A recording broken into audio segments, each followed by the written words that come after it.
కీర్తనల గ్రంథము 49వ అధ్యాయం. సర్వజనులారా ఆలకించుడి, సామాన్యులేమి సామంతులేమి, ధనికులేమి దరిద్రులేమి, లోక నివాసులారా మీరందరూ ఏకముగా కూడి చెవియొగ్గుడి. విజ్ఞాన విషయములను పలుకొను నా హృదయ ధ్యానము పూర్ణ వివేకమును గూర్చిన ధైర్యును. గూఢార్థముగా దానికి నేను చెవియొగ్గెదను, సితారా తీసుకొని నా మరుగు మాట బయలు పారచెదను. నా కొరకు పొంచు వారి దోష కృత్యములు నన్ను చుట్టుకొనినప్పుడు ఆపత్కాలములలో నేనేలా భయపడవలెను? తమ ఆస్తియే ప్రాపకమని నమ్మి తమ ధన విస్తారతను బట్టి పొగడుకొను వారికి నేనేలా భయపడవలెను?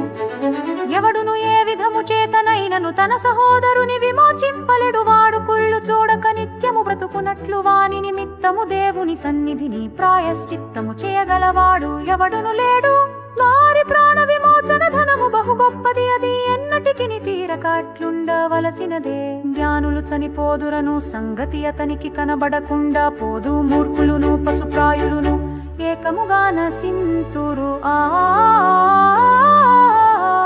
తమ ఆస్తిని ఇతరులకు విడిచిపెట్టుదురు. తమ ఇండ్లు నిరంతరము నిలుచుననియు తమ నివాసములు తరతరములకు ఉండుననియు వాను పొందురు. తమ భూములకు తమ పెళ్ళు పెట్టుదురు.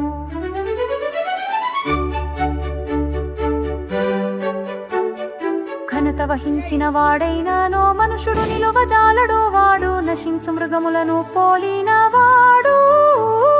స్వాతిశయ పూర్ణులకును వారి నోటి మాటను బట్టి వారిననుసరించు వారికి నీదే గతి. వారు పాతాళములో మందగా కూర్చోబడుదురు. మరణము వారికి కాపరి అయి యుండును.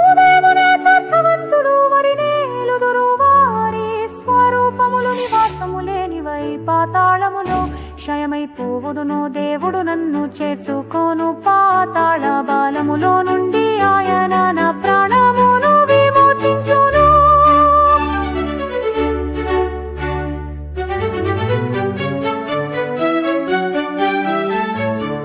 ఒకడు ధన సంపన్నుడైనప్పుడు వాని ఇంటి ఘనత విస్తరించునప్పుడు భయపడకుము. వడు చనిపోవునప్పుడు ఏమీ కొనిపోడు. వాని ఘనత వాని వెంట దిగదు. ఇక్కు నీవే మేలు చేసి కొంటివని మనుష్యులు నిన్ను స్తుతించినను తన జీవిత కాలముననొకడు తన్ను పొగడుకొనినను అతడు తన పితరుల తరమున కూటొరవలెను. వారు మరి ఎన్నడును వెలుగు చూడరు. బుద్ధిహీనులైన వారు నశించు జంతువులను